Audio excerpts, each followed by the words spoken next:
वरुण का मन हुआ निमंत्रण पत्र को फाड़कर टुकड़े टुकड़े कर दे, पर उससे क्या होता, उल्टा पूरे दफ्तर में वही मजाक का पात्र बनता, उसी की हंसी होती। कृति उसके पास निमंत्रण पत्र रखकर सीधी अपने कैबिन में चली गई थी और काम भी करने लगी थी एकदम सहज होकर। वरुण के मन में उमड़ते हुए ज्वार भाटा की भला उसे क्या पड़ी थी। अब वो शादी कर रही थी। वरुण का तो दिन ही खराब हो गया था। आज कोई काम करना उसके वश की बात नहीं थी। न उसका दिमाग काम कर रहा था और न ही जबान।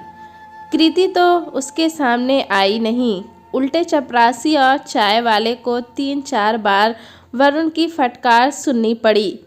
वरुण तो जैसे आसमान से ज़मीन पर पटक दिया गया था। उसके बस में आता तो वो ज़ोर ज़ोर से रो देता, एकदम तन्हा होता तो ऐसा भी कर देता, पर चेहरा तो उसका एकदम रुआंसा सा हो ही चला था। सब इस बात को महसूस तो कर रहे थे, पर कहने की हिम्मत किसी की नहीं थी, क्योंकि वरुण के तेवर थे ही कुछ ऐसे। दफ्तर चलता रहा। खैर, दफ्तर से छूटते ही कृति को झकझोर कर सब कुछ पूछने की मन ही मन ठान ली थी।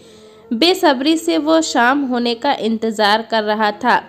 जाने का समय होते ही वो चट से उठकर सीधा कृति के कैबिन में पहुंचा, पर वो तो वहां नहीं थी।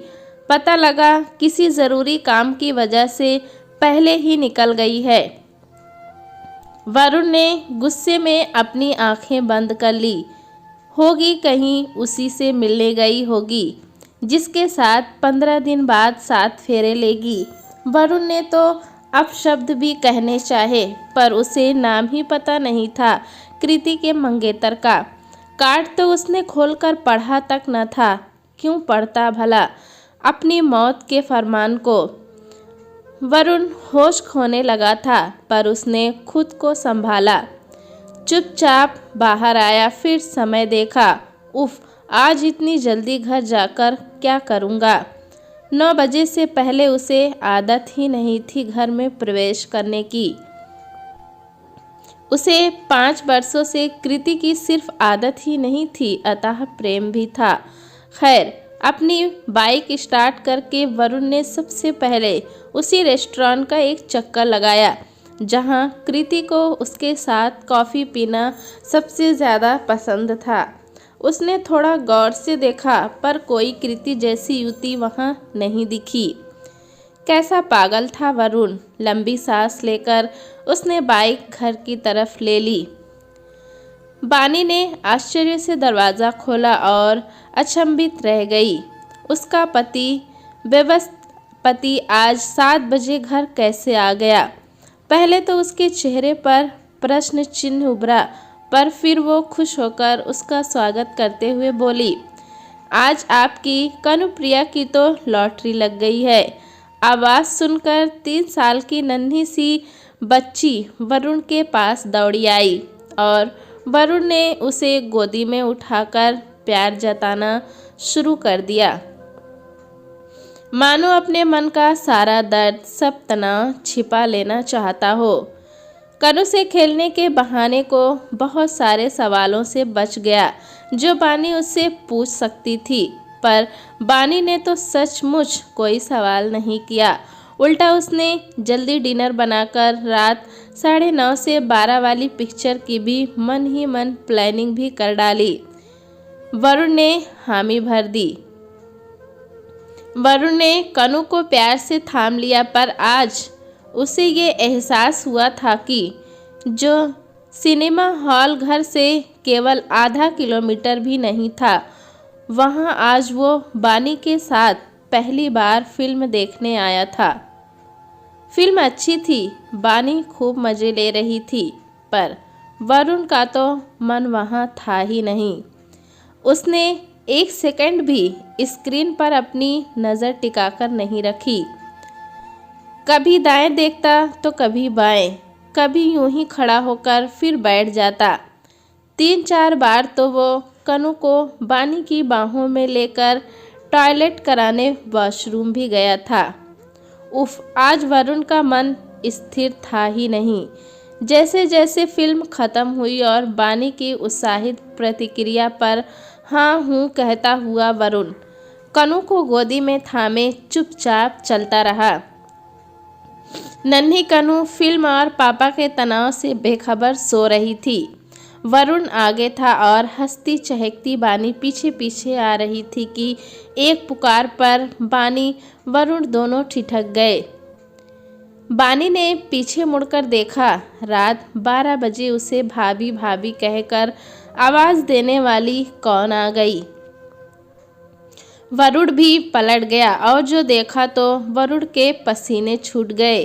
वो कुछ कहता या बचता उससे पहले ही भाभी भाभी कहकर कृति ने बानी को अपनी शादी में आने का न्योता दे डाला।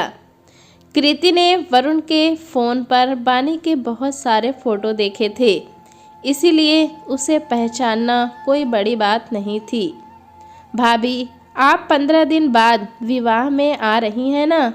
ऐसा प्यार भरा आग्रह करके कृति अपने मंगेतर को वरुण से मिलवाए बगैर नमस्ते करके हंसती हंसती उसकी कलाई थामे आगे बढ़ गई। वरुण भी ज़रा सकपकाता कुछ छिपाता बानी के साथ घर की तरफ मुड़ गया। मुड़ तो वो गया पर बाइक स्टार्ट करने की आवाज़, कृति की खिलखिलाहट और उसके मंगेतर की भी कुछ शरारतपूर्ण शब्दावली उसके कानों तक साफ साफ पहुंच रही थी। घर पहुंचकर न बानी ने कुछ कहा न वरुण ने कुछ बताया, पर सुबह के नाश्ते के समय ज़रूर बानी बड़े मन से कृति की तारीफ कर रही थी। कैसी संस्कारी और सुशील लड़की है, मुझसे मिली, इतने प्यार से बात की, ज़रूर ले चलना आप मुझे उसके विवाह समारोह में।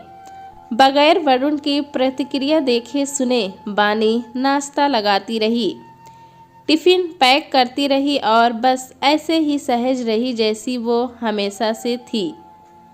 बानी हमेशा ही वरुण की बाइक पर प्यार से कपड़ा मारती थी। ठीक 1 मिनट पहले जब वरुण को दफ्तर निकलना होता था। कमाल है, आज तक वरुण ने इन बातों पर न गौर किया न इनकी कीमत को समझा था, न कभी बानी के लगाव को अहमियत दी थी। और बानी भी कैसी निश्चल सरल थी।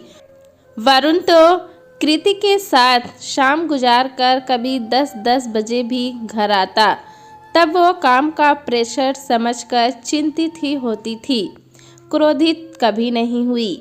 यही सब सोचते हुए वरुण ने बाइक स्टार्ट की और दफ्तर पहुंचा।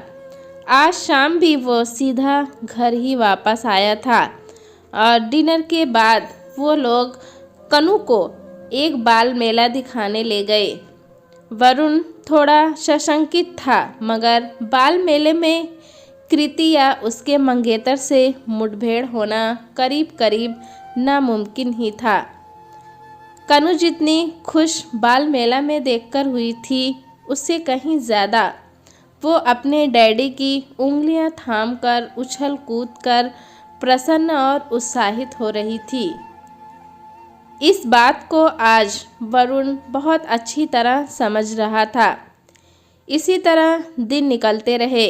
बानी के आग्रह पर वरुण सपरिवार कृति के विवाह समारोह में शामिल होने गया।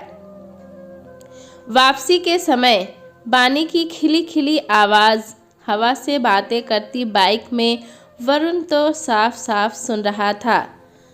दुल्हन बनी कृति ने कितने प्रेम से मंच से उतरकर बानी का स्वागत किया। गले मिली कनु की किलकारी देर रात तक जारी थी। इधर वरुण मन ही मन चैन की सांसें लेता, ये सोच रहा था कि चलो पीछा छूटा कृति जैसी मृग मरीचिका से।